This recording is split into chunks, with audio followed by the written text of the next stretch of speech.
नमस्कार सभी को। मैं अलका हूँ और मैं लॉ ऑफ अट्रैक्शन के बारे में बताती हूँ। देखो, आज मैं आपसे बात करूँगी पावर ऑफ बिलीव, कि विश्वास में कितनी ताकत है।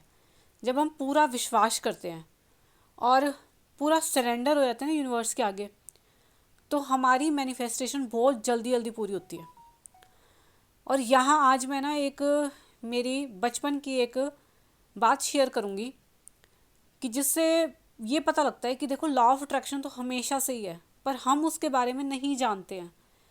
और जब मैं पूरा सरेंडर हुई, ये मेरी बहुत छोटे की बात है, जब मैं पूरा सरेंडर हुई यूनिवर्स पे, पूरा विश्वास कर लिया ना, तो मेरी मैनिफेस्टेशन कितनी जल्दी होगी। मतलब मुझे ये नहीं पता था कि ये मेरी मैनिफेस्टेशन है कोई, ये क्या लॉ ऑफ अट्रैक्शन है, कोई लॉ ऑफ अट्रैक्शन कोई काम कर रहा है, पर मुझे नहीं पता था। पर कल मुझे ये चीज़ एकदम याद आई, तो मुझे था कि भाई चलो मैं आपके साथ शेयर करती हूँ। यूनिवर्स ने एकदम मुझे याद दिलवाया, तो मैं बताऊँगी कि कैसे लॉ ऑफ अट्रैक्शन हमेशा काम कर रहा है आपके लिए। देखो, अगर एक छोटा सा मैं एग्जांपल लूँ ना, आपने ना ये चीज़ तो किसी ना किसी के साथ ज़रूर एक ना एक बार तो ज़रूर हुई होगी। आपने किसी को दिल से याद किया, बहुत अपने किसी कोई भी रिलेटिव को एकदम याद किया, तो तुरंत आपने देखा होगा चाहे तो उनका कॉल आ जाता है या वो आपके घर आ जाते हैं। ये ज़रूर हुआ होगा आपके साथ। तो ये भी क्या है, ये भी तो लॉ ऑफ अट्रैक्शन है। आपने अट्रैक्ट किया उनको, याद किया, तो तुरंत उनका कॉल आ गया, है ना। तो ऐसे ही जो मेरी स्टोरी है, मतलब एक बात है, स्टोरी क्या एक बात है बचपन की मेरी, वो कल मुझे याद आई, तो मुझे था कि मैं आप लोग से शेयर करूँ वो चीज़।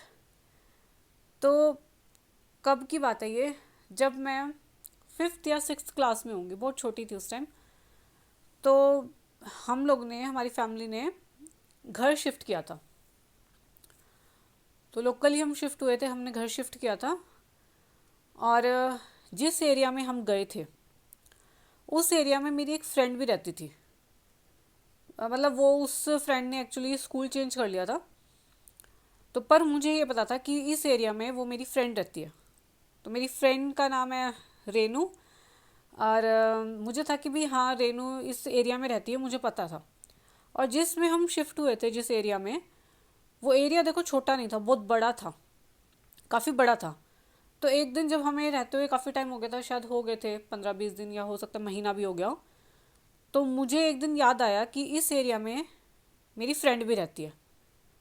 और मैंने मेरी सिस्टर को बोला कि यहाँ पे ना रेनू भी रहती है। तो वो बोली कि इतना बड़ा एरिया, पता नहीं कहाँ होगी। और मैंने उसको बोला, संडे का दिन था, मैंने उसको बोला चलो उसको ढूंढने चलते हैं। वो मुझे बोली इतना बड़ा एरिया यहाँ कहाँ मिलेगी वो। मैंने कहा नहीं नहीं, मिल जाएगी, चल चलते हैं। और हम दोनों अपनी साइकिल लेके उसको ढूंढने चले गए।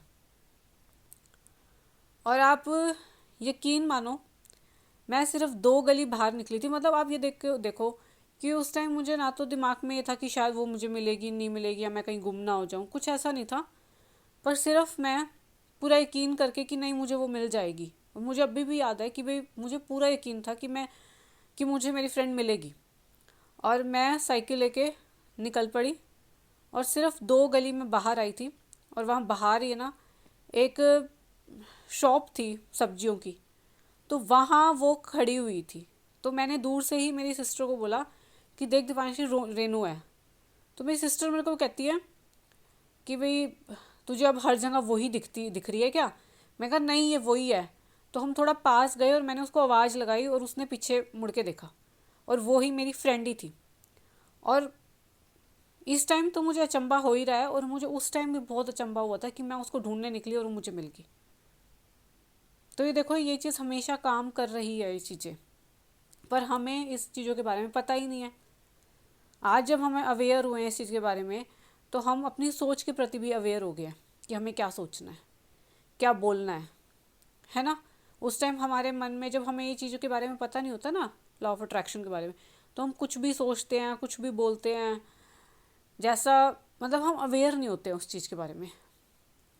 अब हम वही सोचते हैं जो हमें चाहिए, हम वही बोलते हैं जो हमें चाहिए, है ना। तो देखो, लॉ ऑफ अट्रैक्शन हमेशा काम कर रहा है। अगर हमें विश्वास है, बिलीव है, पॉजिटिव हमारी थिंकिंग है, और पूरा हम जब यूनिवर्स को सरेंडर कर देते हैं ना अपनी हर चीज़ के लिए, तो आप देखना मैनिफेस्टेशन बहुत जल्दी जल्दी पूरी होनी शुरू हो जाएगी। तो ये एक छोटी सी बात थी, पता नहीं कल कैसे आ गई एकदम माइंड में, इतनी पुरानी बात है, 5th-6th क्लास में थी उस टाइम, मैं बहुत छोटे की बात थी। जब देखो ये चीज़ें तब भी काम कर रही थी, हमेशा ही काम कर रही थी। मैंने पहले वीडियो में बोला कि ये हमेशा से ही है, पर हम इसके बारे में नहीं जानते। तो अवेयर हो, अपने थॉट्स के प्रति अवेयर हो, उस यूनिवर्स के प्रति इतना बिलीव हो, इतना विश्वास हो कि भाई वो बैठा है मुझे देने के लिए। वो जो ऊपर बैठा है ना परम पिता परमात्मा, जिसको हम यूनिवर्स भी कहते हैं, इसको कोई गॉड भी कहता है, सब अपने अपने जिसको अपने अपने नाम से हर एक अलग अलग तरह से उसको जानता है तो एनर्जी ना, पावरफुल एनर्जी है वो। तो हम कौन है, हम उसके बच्चे हैं, तो हम हर चीज़ डिज़र्व करते हैं। हर पेरेंट्स अपने बच्चों को हर चीज़ देना चाहते हैं, ऐसे ही वो भी हमें हर चीज़ देना चाहता है। पर लेकिन जब हम इन सोच के प्रति, इन बोल के प्रति अवेयर होते हैं, हमारी बुद्धि बहुत प्योर होनी शुरू हो जाती है, तो हमारी मैनिफेस्टेशन भी बहुत जल्दी जल्दी होनी शुरू हो जाती है। ठीक है, तो पॉजिटिव रहो, बिलीव करो उस यूनिवर्स पे, सरेंडर हो जाओ। ठीक है, पॉजिटिव पॉजिटिव थिंकिंग बहुत मैटर करती है, आपकी वाइब्रेशंस। जब आप पॉजिटिव होते हो ना तो ऑटोमेटिकली आपकी वाइब्रेशन हाई रहती है। आप हर चीज़ में पॉजिटिव रहते हो ना तो वाइब्रेशन ऑटोमेटिकली हाई रहने शुरू हो जाती है। ठीक है, तो विश्वास करो और सरेंडर, पूरा सरेंडर, और अपनी वाइब्रेशन देख के यूनिवर्स में छोड़ दो, फिर लेट गो कर दो उसको, ज़्यादा उसके पीछे पड़ो मत, तो दुखी मत हो उस चीज़ को लेके। ठीक है, आपने अपना काम कर दिया, फिर उसके बाद वो यूनिवर्स का काम है, कब देना है वो उसका काम है। विश्वास रखो कि वो चीज़ मेरे पास आएगी आएगी, जब उसको टाइम सही लगेगा ना वो ज़रूर देगा आपको। Thank you so much. Video अच्छी लगी हो तो लाइक शेयर सब्सक्राइब जरूर कर देना। Thank you.